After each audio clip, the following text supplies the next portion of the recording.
Purity and positivity. அதுதான் ராம்ராஜ் பட்டு வேட்டி. சன்லேண்ட்ல சமைச்சா சக்தி தானா வரும். இந்துவா முருகனை பார்க்கறதே அபத்தம். அந்த கோயில்ல வந்து கொடிமரத்தை தாண்டி யாரும் போகக்கூடாது, மாற்றுக்காரங்க போகக்கூடாது, அவங்க வந்து வழிபடத்தான் போகணும். இதுல என்ன அபத்தம் இல்லை, என்ன அருவருப்பான ஒரு தீர்ப்பு. அப்பெல்லாம் எப்படி செய்ய முடியும்? வழிபாட்டு உணர்வு கிடையாதுன்னு சொன்னா கூட சட்டம் என்ன இந்து தான் அடையாளப்படுத்துது. அப்ப நான் நம்பிக்கை இல்லைன்னா என்ன இந்துங்கிறத எடுத்து விடு, கடந்து ஒரு பாலம் போடு. மாரியம்மன் கோயிலில் தேங்காய் உடைச்சிட்டு நாங்கள் வேளாங்கண்ணி கோயிலுக்கு போவோம். இடையில மருத்தியம்மன் கோயிலும் கோயில் இருக்கு, அங்க வழிபாடு செய்வோம். நாகூர் தர்காவுக்கு போவோம்.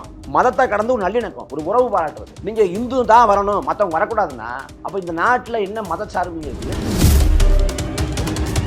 தெரிவிக்கவங்க வந்தான்னு இல்ல மற்றவங்க வந்தாதான் என்ன? எல்லாரையும் சோதனை பண்ணி தான் உள்ள வர்ற. கொலகாரம் போறான், கொள்ளக்காரம் போறான், ராஜபக்சே போறாங்க.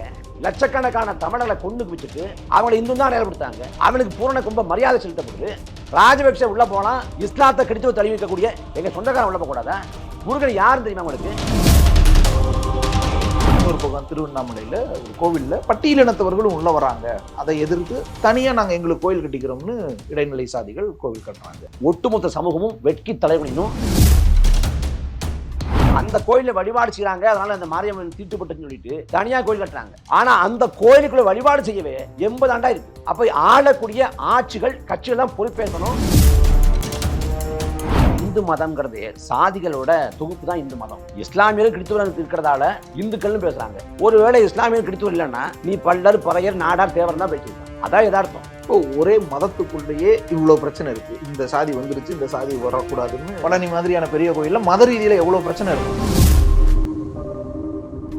உங்க கோயில உங்க சாமி இன்னொருத்த கும்பிட்டா என்ன தப்பு? வழிபாடு தான் செய்யறாரு, என்ன தப்பு இல்ல? இது பொது கோவில் இல்ல, இதுல ஏன் பிரச்சனை பண்றீங்கன்னு ஒரு இந்து மதத்தோட விளைவுதான். அப்ப இந்துங்கிறதே கேள்விக்குள்ளாக்குதுல்ல. அப்ப என்ன சொல்றீங்க? இந்துக்கள் மட்டும் தான் போகணுங்கிறீங்க. இங்க இந்துக்களே போக முடியல. இன்னைக்கு கும்பிட வருவீங்க, அப்புறம் நாளைக்கு உள்ள நாங்க சொல்ற மாதிரி செய்யுங்க, அப்புறம் நீங்களே பூஜை பண்றேன்றீங்க. குலதெய்வம் எங்களுது இல்ல. மக்கள் என்ன வேணா பண்ணலாங்க. உச்சபட்ச அதிகாரம் முதலமைச்சர் கையில் இருக்கு. 50 ஆண்டு 60 ஆண்டு திமுக அதிமுக தான் ஆண்டு இருக்குது. அப்ப இவ்வளவு ஆண்டுகளா என்ன பண்ணாங்க? திராவிட மாடல் அரசும் பேசினா பத்தாது, செஞ்சுக்காங்க. உலக தமிழர்கள் அனைவருக்கும் வணக்கம். இன்றைய சிறப்பு நேர்காணலில் நம்மோடு இருக்கக்கூடியவர் நாம் தமிழர் கட்சியின் இடும்பாவனம் கார்த்தி. வணக்கம் வணக்கம் சார். இந்த பழனி கோவில், பழனி முருகன் கோவில்ல ஒரு கட்டுப்பாடு ஒன்று தீர்ப்பு மூலமா உறுதியா இருக்கு. அதாவது பதாகை வைக்கணும், மாற்று மதத்தவர்களுக்கு அனுமதி இல்லை. அப்படி ஒரு வேளை பார்க்கணும்னு நினைக்கிறவங்க எனக்கு நம்பிக்கை உண்டு, இந்த மதத்தின் மேல கடவுளின் மேல நம்பிக்கை உண்டுன்னு ஒரு கையெழுத்து போட்டுட்டு உறுதி செஞ்சுட்டு போகணுன்ற மாதிரியான ஒரு விஷயம். அந்த கட்டுப்பாடை குறித்து உங்களுடைய பார்வை? மத நல்லிணக்கம் அப்படின்னு சொல்றோம், அதை தவிர்க்கும் விதமான ஒரு தீர்ப்பு, ஒரு அநீதின்னு சொல்லலாம். அநீதி, அபத்தம், இது ஏற்கவே முடியாது. ஏன்னா முதல்ல முருகன் இந்து இல்லை. முருகன் தமிழ்ல மூதாதை, தமிழ்ல முன்னோன், எங்கள் முப்பாட்டன். அந்த முருகனுக்கும் தமிழர்களுக்கும் உறவு உண்டு. நீங்க இந்துவா முருகனை பார்க்கறதே அபத்தம். அதை தாண்டி அந்த கோயில்ல கொடிமரத்தை தாண்டி யாரும் போகக்கூடாது, மாற்றுக்காரங்க போகக்கூடாது, அவங்க வழிபடத்தான் போகணும் அப்படின்னு நான் எழுதி கொடுத்தா போகணும் அப்படின்னா அதில் என்ன அபத்தம் இல்லை, என்ன அருவருப்பான ஒரு தீர்ப்பு. அப்பெல்லாம் எப்படி செய்ய முடியும்? இந்த நாட்டில் எனக்கு கடவுள் நம்பிக்கை இல்லை, எனக்கு மத நம்பிக்கை கிடையாது, எனக்கு வழிபாட்டு உணர்வு கிடையாதுன்னு சொன்னா கூட சட்டம் என்ன இந்துன்னு அடையாளப்படுத்துது. அப்ப நான் நம்பிக்கை இல்லைன்னா என்ன இந்துங்கிறத எடுத்து விட்டுட்டு கடந்து ஒரு பாலம் போடு. அப்ப அதுக்கு சட்டம் இல்லாதப்ப இந்துக்கள் மட்டும்தான் போகணும்னா எப்படி ஏற்றுக்க முடியும்? இங்க நான் வேளாங்கண்ணி கோயில்ல, நாகூர் தர்காவில் அந்த மதத்துக்காரங்க மட்டும் தான் போறாங்களா? எல்லாரும் தானே போறாங்க. வேளாங்கண்ணிக்கு எல்லாரும் தான் போறாங்க, எல்லாரும் தான் வழிபாடு பண்றாங்க. நாங்க எங்க ஊர்ல இருந்து 3 ஆண்டு போயிருக்கோம். வேளாங்கண்ணி கோயிலுக்கு 3 ஆண்டு சிறு வயசுல போயிருக்கோம். மாரியம்மன் கோயில தேங்காய் உடைச்சிட்டு நாங்க வேளாங்கண்ணி கோயிலுக்கு போவோம். இடையில மருத்தியம்மன் கோயிலும் கோயில் இருக்கு, அங்க வழிபாடு செய்வோம். நாகூர் தர்காவுக்கு போவோம். இது மதத்தை கடந்து ஒரு நல்லிணக்கம், ஒரு உறவு பாராட்டுறது.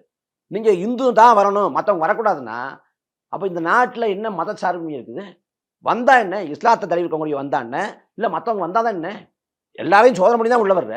அவங்க என்ன செஞ்சிட போறாங்க? அப்ப இது ஒரு நீதிபதியே வரலாற்று புரிதல் இல்லாம இந்த மத நல்லிணக்கம், மத சார்பின்மை இதை பார்க்காம தீர்ப்பு கொடுத்தா ஏற்கவே முடியாது. இது ஏற்புடையதல்ல, இது வன்மையா இருக்கிறோம். அவங்க எதிர்க்க போறது இல்ல, கிறிஸ்தவர்களோ இஸ்லாமியர்களோ அவங்களா எதிர்க்கிறாங்க, நாங்க வரணும்னு அவங்களா இல்ல போராடுறாங்க. இதுல என்ன இருக்க போகுதுன்னு ஒரு கேள்வி. அவங்க போராடப்படல, நீங்க எப்படி வைக்கிறீங்க? இந்து அல்லாதவங்க வரக்கூடாது அப்படின்னு ஏன் வைக்கிறீங்க? வந்தா என்ன பிரச்சனை? இந்துங்கிறதே தப்பு. முதல்ல சரி, எனக்கு இந்த உணர்வு இருக்குன்னு எழுதிட்டு போறது எதுக்கு எழுதணும்? ஏன் எழுதணும்? விருப்பம் தான் வழிபடுறான், இல்ல சாமி வேடிக்கை பார்க்க கூட போட்டோம், உனக்கு என்ன பிரச்சனை? அதுல நம்பிக்கை இருக்குன்னு எழுதி கொடுத்துட்டு போகணும், ஒப்புதல் கொடுத்துட்டு போகணும். அப்படின்னா கொலகாரம் போறான், கொள்ளக்காரன் போறான், ராஜபக்சே போறாங்க. திருப்பதி வெங்கடாசலபதி கோயிலுக்குள்ள ராஜபக்சே போறாங்க. நீங்க என்னங்க பண்ணீங்க? எழுத்தீங்களா யாராவது? அங்க இந்துன்னு சொல்லப்படுற அந்த கோயில் வழிபாட்டு தலங்களை தகர்த்துட்டு, சிவன் கோயில, முருகன் கோயில எல்லாத்தையும் தகர்த்து முடிச்சுட்டு, பௌத்த விகாரம் தெரிவித்து லட்சக்கணக்கான தமிழர்களை கொண்டுக்கு வச்சுட்டு அவங்களை இந்து தான் அடையாளப்படுத்தாங்க. இங்க ராஜபக்ஷ போறான் திருப்பதி வெங்கடாசலபதி கோயிலுக்கு, அவனுக்கு பூரண கும்ப மரியாதை செலுத்தப்படுது. ராஜபக்ஷ உள்ள போனா இஸ்லாத்தை கிறிஸ்துவ தழுவிக்கக்கூடிய எங்க சொந்தக்காரன் உள்ள போகக்கூடாதா? முருகன் யாருன்னு தெரியுமா உங்களுக்கு? முருகனுக்கு மோடிக்கு என்ன சம்மந்தம் இருக்குது? முருகனுக்கு பாஜக சம்மந்தம் இருக்கு? முருகனுக்கு இந்து மதத்துக்கு சம்மந்தம் இருக்கு? முருகன் எங்கள் முப்பாட்டன், இந்த நிலத்துல வாழ்ந்த, குறிச்சி நிலத்துல வாழ்ந்த எங்கள் மூதாதை. அந்த கோயிலுக்குள்ள வந்து இஸ்லாத்தை கிறிஸ்துவத்தை தழுவி நிற்பதால நான் போகக்கூடாதுங்கிறது அபத்தம். இளையராஜா வந்து ஒரு மதம், இந்து மதத்தை அவங்க நம்புறாங்க, இந்து மதம் சொல்ற மதத்தை அவங்க நம்புறாங்க. அண்ணன் யுவன் சங்கர் ராஜா அவங்க இஸ்லாம் தழுவி நிற்கிறாங்க. இப்ப மதம் மாறிட்டாங்கிறதுனால ரெண்டு பேருக்கும் உடைய அப்பா மகன் உறவு மாறிடுமா? மாறாதுன்னா அதே தான் அங்கேயும். மதம் எந்த மதம் தழுவி இருந்தாலும் முருகன் இந்த இனத்தோட இந்த நிலத்தோட அடையாளம், எங்கள் மூதாதை. அங்க கோயிலுக்குள்ள வந்து இஸ்லாத்தை கிறிஸ்துவத்தை தழுவி நிற்கக்கூடியவங்க போகக்கூடாதுங்கிறத வன்மையா எதுக்கிறோம், ஒருபோதும் ஏற்க முடியாது. என்ன ஆயிட போகுது இது இந்த இதால? அவங்கவுங்க வழிபடுறவங்க அவங்க இவ்வளவு போறாங்க, வழிபடாதவங்க போய் என்ன பண்ண போறாங்க? இவ்வளவு ஆண்டுகளா இப்படி ஒண்ணு வைக்கல இல்ல, இப்படி ஒண்ணு தீர்ப்பை கொடுக்கல இல்ல. அப்ப என்ன நிகழ்ந்துச்சு? எந்த இஸ்லாமியர், எந்த கிறிஸ்துவர், இல்ல மாற்று சமயத்தை மாற்று நம்பிக்கை கொண்டவர் உள்ள போய் என்ன பண்ணிட்டாரு? ஏன் கடவுள் நம்பிக்கை இல்லாதவங்க போய் என்ன பண்ணிட்டாங்க? என்ன பண்ண போறாங்கன்னு கேக்குறாங்க. ஏன் வைக்கணும்? கூட போறது இல்ல, ஏன் போகணும்? நீ என்ன சொல்ற? நீ கடவுள் நம்புற, கடவுள் தான் உலகத்தை படைச்சாரு நம்புற, கடவுள் தான் உலகத்தை படைச்சாரு, எல்லாரும் தானே படைச்சிருக்கணும். இந்துக்களை மட்டும் படைச்சாரு, இஸ்லாத்தை மட்டும் தான் படைச்சாரு அப்படின்னு ஏதாவது நீ நம்புறியா? நான் ஏற்கல, நீ நம்புறியா? அப்ப என்ன இது? கடவுள் எல்லாருக்கும் பொதுவான நீ தான் சொல்ற. அப்ப இருக்கப்ப இந்து மதம் மட்டும்தான் போகணும், மத்தவங்க போகக்கூடாதுன்னா எல்லாரும் போலாம், போகணும், அதான் சரியா இருக்கும். ஆனா சார் இப்ப அது நடந்துட்டு இருக்கிற அதே நேரத்துல இன்னொரு பக்கம் திருவண்ணாமலையில ஒரு கோவில்ல பட்டியலினத்தவர்களும் உள்ள வராங்க அப்படின்னு சொல்லி அதை எதிர்த்து தனியா நாங்க எங்களுக்கு கோயில் கட்டிக்கிறோம்னு இடைநிலை சாதிகள் கோவில் கட்டுறாங்க. இப்போ ஒரு பக்கம் நம்ம எல்லாரும் கோயிலுக்குள்ள போகணும், மாற்று மதத்தவர்களே கூட போகணும், அதுல என்ன பிரச்சனை, வேடிக்கை பார்க்க கூட போகட்டும்ன்றீங்க. இன்னொரு பக்கம் அது எப்படி இந்துக்கள் தான் கோயில்ல சாமி கும்பிடுறது சமூக பேரவலம், ஒட்டுமொத்த சமூகமும் வெட்கி தலைவலினும் 21ஆம் நூற்றாண்டுல வந்து இவ்வளவு தொழில்நுட்பம் நடந்திருக்கு, வளர்ச்சி அடைஞ்சிருக்கும்னு சொல்றோம். ஆனா இந்த காலகட்டத்தை சக மனுஷனை தீண்டாமை பார்வையோட பார்க்கறது, சாதி கண் கொண்டு அவனை வந்து ஒதுக்கிறதெல்லாம் ஏற்கவே முடியாத காட்டு முராண்டித்தனம் கூட சொல்ல முடியாது. ஏன்னா எந்த மிருகமும் இந்த தீண்டாமை கோட்பாட்டெல்லாம் பார்க்கறது இல்லை, மனுஷன் தான் பார்க்குறேன். அப்ப ஏற்கவே முடியாத மனித தன்மையற்ற ஒரு கொடுஞ்செயல், அதை வன்மையாக கண்டிக்கணும், எதுக்கணும். அதை அரசு வந்து முறைப்படுத்தி எல்லாரும் வழிபாடு செய்வதற்கான ஏற்பாடு தரணும். இது என்ன கூத்து அப்படின்னா, அந்த கோயிலில் வழிபாடு செய்கிறாங்க, அதனால அந்த மாரியம்மன் தீட்டுப்பட்டுன்னு சொல்லிட்டு தனியாக கோயில் கட்டுறாங்க. ஆனா அந்த கோயிலுக்குள்ள வழிபாடு செய்யவே 80 ஆண்டா இருக்கு. இத்தனைக்கும் அது தனியார் சொந்தமான கோயில் இல்லை, அறநிலைத்துறை கட்டுப்பாட்டில் கூடிய கோயில். அறநிலைத்துறை அரசின் கட்டுப்பாட்டில் இருக்கு. 80 ஆண்டுங்கிறாங்க. 50 ஆண்டு 60 ஆண்டு திமுக அதிமுக தான் ஆண்டு இருக்குது. அப்ப இவ்வளவு ஆண்டுகளா என்ன பண்ணாங்க? அதே போல இங்க பாத்தீங்கன்னா மேல்பாதிங்கிற கிராமத்துல வந்து பட்டியல் பிரிவை சேர்ந்த ஆதி தொல்குடி மக்கள் வந்து வழிபாடு செய்ய கேட்கறாங்க. அங்க சாதிய ஆதிக்கம் இருக்குது. உடனடியாக சாதிய ஆதிக்கம் காரணமாக கோயிலுக்கு பூட்டப்படுது இதே திராவிட மாடல் அரசு. சிவகங்கை மாவட்டத்தில் வந்து கோயில் தேரோட்டத்தில் சாதி ஆதிக்கம், அந்த கண்டதேவிங்கிற ஊர்ல அங்கேயும் வந்து தேரோட்டத்தை நிறுத்தி வைக்குது. நீதிமன்றம் கேட்குது, அங்க நீ நடத்துறியா இல்லை வந்து நான் மத்திய ரிசர்வ் படை அனுப்பி நான் நடத்தட்டுமான்னு. அப்போ ஆளக்கூடிய ஆட்சிகள் கட்சியெல்லாம் பொறுப்பேற்கணும். இந்த சாதிய ஆதிக்கத்துக்கு பயந்துக்கிட்டு வாக்கரசில் தாக்கத்தை ஏற்படுத்தணும்னு பயந்துக்கிட்டு பின்வாங்குற போக்கை கைவிட்டு சமத்துவத்தை நிலைநாட்டணும், சமூக நீதியை நிலைநிறுத்தணும். 2024லயே கோயிலுக்குள்ள பட்டியலின மக்கள் வராங்கன்னு தனியா கோயில் கட்டிக்கிறோம்னு போற நிலைமை இருக்குன்னா, இப்ப 80 வருஷத்துக்கு முன்னாடி என்ன நிலைமை இருந்திருக்கும்? அதனால கூட அந்த விஷயத்தை அதை ஏற்கிறது இல்லை, அது ஏற்க முடியாது. 80 வருஷத்துல ஒரு 50 வருஷம் வேண்டாம், 20 வருஷம், ஒரு 15 வருஷம் திமுக இருக்காதா?